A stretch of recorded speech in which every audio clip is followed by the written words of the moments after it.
Valentine gives ideas for Valentine. For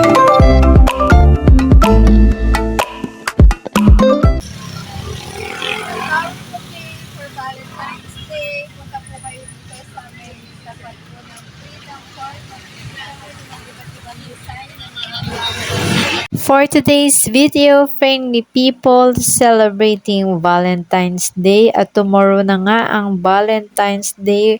Ito yung pagdiriwang natin ng ating peg-ibig sa ating loved ones. At dito meron ako nakita sa may malapit sa Freedom Part or tapat ng Freedom Part na mga Valentine gifts ideas for our loved ones. Dito may nakita akong mga heart-shaped balloon.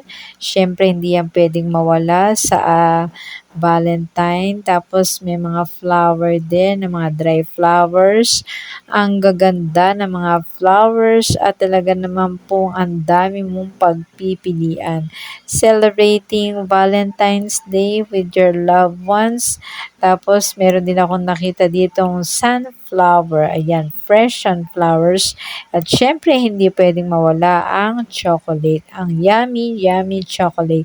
Tapos dito naman, meron pa rin mga flowers, iba't ibang mga designs na pwede mong pagpilian. Ayan, ang gaganda ng mga flowers nila ate. At thank you nga pala kay ate sa kanya pong pag-iistima sa akin. Napaka-bait po niya sa akin. Ayan, thank you for watching. Ito yung Valentine flowers for flower bouquet for Valentine's. Ayan, ang dami nyo pong choices. Pwede nyo po yan puntahan.